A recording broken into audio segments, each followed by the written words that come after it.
1950년 6월 25일 북한의 기습남침.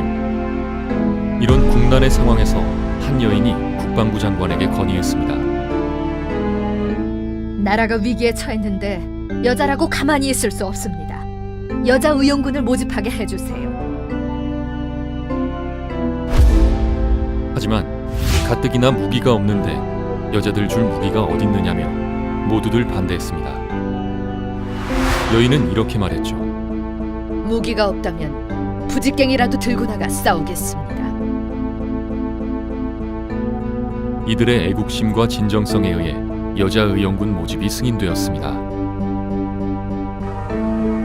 여자 의용군 500명을 모집한다는 소식에 사람들은 여자가 무슨 군인이냐며 비웃었지만 3천여 명이 넘는 여성들이 몰려들었습니다. 4주간의 맹훈련을 거친 이들 중 나고자는 단 9명뿐. 1950년 9월 26일 491명의 여자 의용군이 배출되었습니다.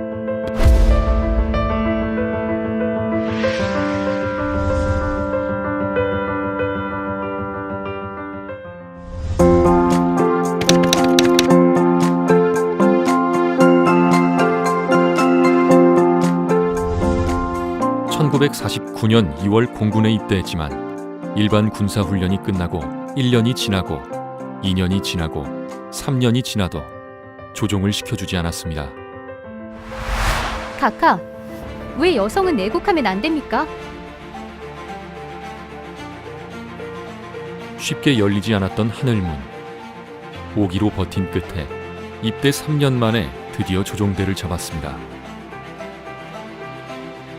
대구에서 사전 비행단에 비행기로 중요한 문서를 나르는 비행이었어요. 전쟁 중이니까 중요한 임무였죠. 2013년 그녀는 여성에 대한 차별과 편견을 타파하는 데 크게 기여했다는 공로를 인정받아 국민훈장 동백장을 받았습니다.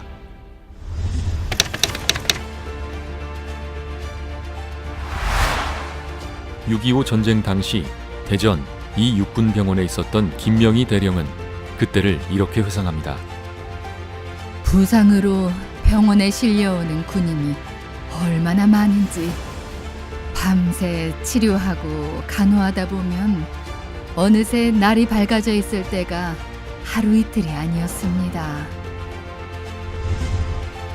2003년 한국제향군인회를 찾아 34년간 모은 군인연금 6천만 원을 6.25 참전용사 직계 후손을 위한 장학금으로 기증했습니다.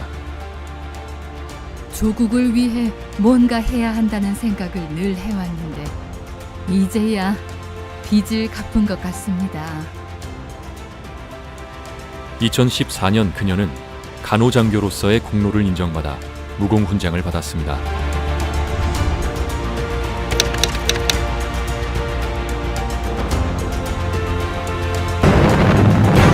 6.25 전쟁이 발발하자 수많은 어린 남학생들이 입대하는 모습을 목격하게 되고 여성들도 같이 나서야 한다는 생각으로 여자 의용군 모집을 건의하여 재가를 받았습니다.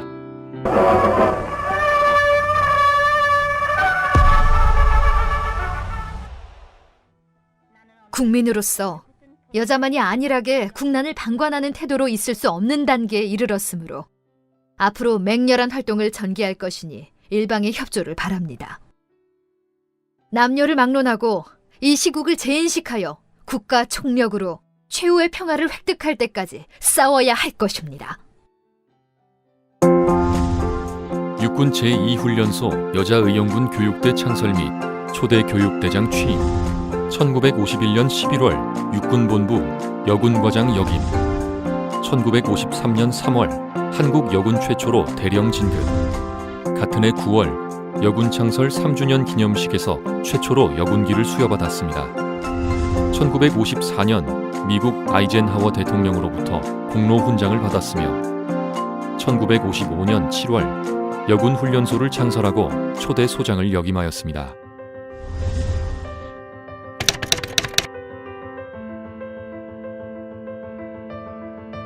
(1950년) 6.25 전쟁이 발발하자 학도의용군으로 입대하여 방송요원으로 활동하였고 그해 12월에 여군으로 입대하여 지리산 전투, 강원도 양구 등지에서 제5군단 제103사단 정보요원으로 참전하였습니다. 1964년부터는 장산 개척단장을 맡으면서 여장부로 변모했습니다. 지금의 부산 해운대 장산 일대 50만 평의 개간 허가를 받고 생태계를 그대로 보존하면서 자갈밭을 개간하여 푸른 농토를 만드는 데 헌신하였습니다.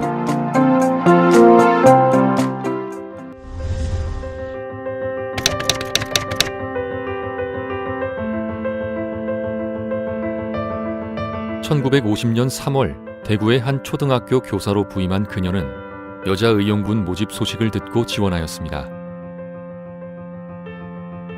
20살밖에 안 된 네가 무서운 전쟁터에 나가서 뭘 하겠느냐?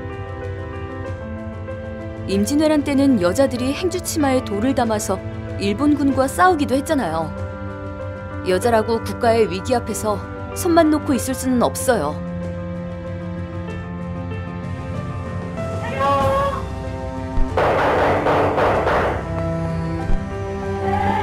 낮에는 M1총, 칼빈총, 권총 쏘는 법을 배우고 밤이면 비상 소집해 야간 포복 훈련을 했어요. 훈련하다 팔꿈치며 무릎이며 다 까졌는데 얼마나 매섭게 시키던지 눈물을 많이 쏟았지요. 그녀는 육군본부 연락장교단실 행정병으로 부임하여 중공군과 인민군 진지위를 돌며 귀순을 권고하는 일을 했습니다.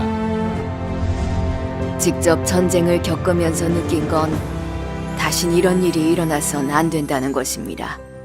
살아있는 것 자체가 기적이니까요.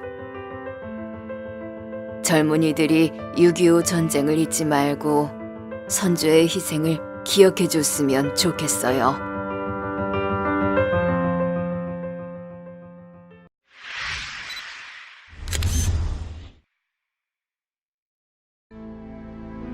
(1964년부터) (1973년까지) 간호장교 559명, 공보, 행정, 민사장교 11명이 베트남전에 참전했습니다. 여군의 비율은 1%도 안 되지만 전 사상자의 마음의 상처까지도 치유했던 그들은 임무에 있어서는 지대한 공적을 쌓았습니다.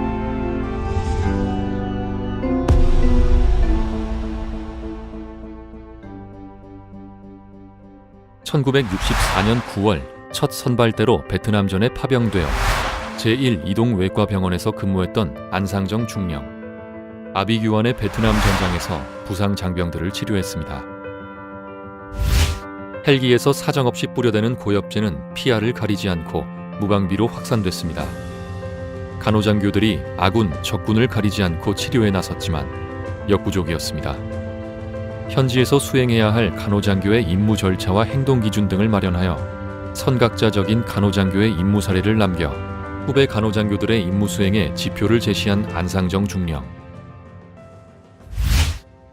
1년 2개월간의 베트남전 경험으로 고엽제 환자들에 대한 관심이 깊어졌던 그녀는 1978년 중령으로 퇴역하여 1989년부터 약 3년간 전국 고엽제 피해 환자 현황을 파악하기 위해 봉사자로 참여하였습니다. 1965년 그녀는 베트남전의 공로를 인정받아 화랑 무공훈장을 받았고 2007년에는 국무총리 표창을 받았습니다.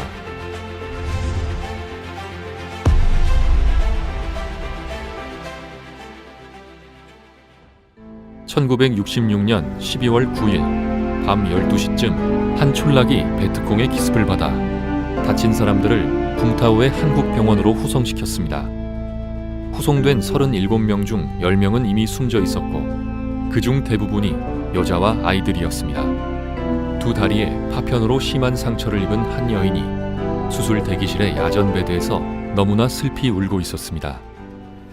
이 여인은 상처가 아파서 우는 것이 아니라 뜨거운 피를 뿜으며 숨져가는 한 남자와 3명의 아이 때문이었습니다.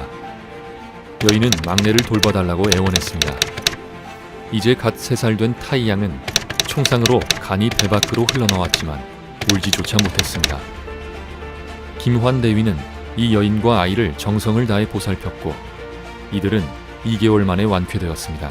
김환 대위는 꽃다운 20대에 전쟁의 비극을 베트남전 파병을 통해 알게 되었고 전쟁의 상처가 널브러져 있는 병실에서 가슴 시린 아픔을 봉사와 희생으로 승화시켜 간호장교의 임무를 수행하였습니다.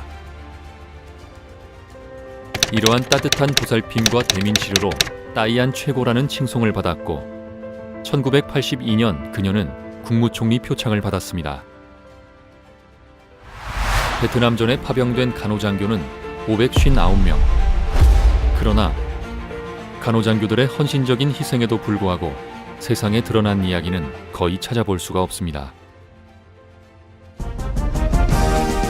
비록 총탄으로 적을 무찌르는 승리의 이야기는 아니지만 자유민주주의와 대한민국을 수호하기 위해 목숨을 바친 그녀들의 이야기를 이제 우리가 기억하고 간직할 차례입니다.